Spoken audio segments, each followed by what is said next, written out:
Pagsuspindir kan in-person classes, pigre-rekomendar kan DepEd Bicol, ninhuli kan mainit na panahon. Sentimiento kan mga paratukdo asin mga magurang digdi, aramunta sa report ni Chris Novello.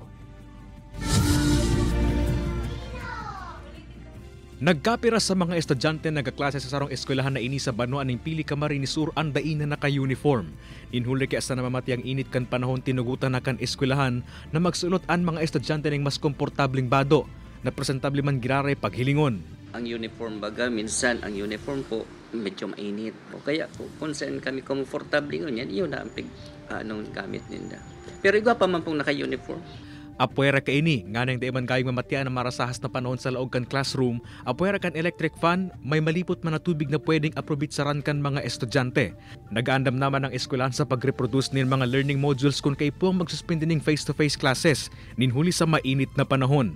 Katakod kay ini, pigre-rekomendar kan Department of Education Bicol ang pagsuspindir ning face-to-face classes ninhuli sa mainit na panahon. May kapasidad subot ang school heads na magsuspindir ng in-person classes asin mag-shift sa alternative delivery modules en kaso maraot ang panahon o kaya halangkaw o maarsahas ang temperatura. Basado ini sa DepEd Order No. 37 Series of 2022.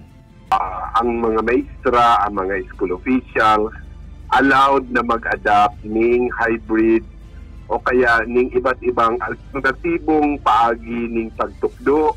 Mapadagos lang ang pagklase kan sa tuyang mga aki. Banga man ang sentimento kan mga paratukdo asin magurang kan mga estudyante sa rekomendasyon na ini kan ahensya. Yes po, kasi ang mga bata ay uneasy kapag mainit. Katulad namin ang electric fan namin, dalawa lang. Pag nasa arong day man maano ang module ninda, day man masusunod. Pagkatapos, ang mga aki, sige man sa ng karawat. Siguro, pwede man. Kasi ma-summer naman na initon. Kasuod makan ay kurit kan pag-asa ang 41 degrees Celsius na heat index sa Camarines Sur, naklaspikadong extreme caution kan mga otoridad.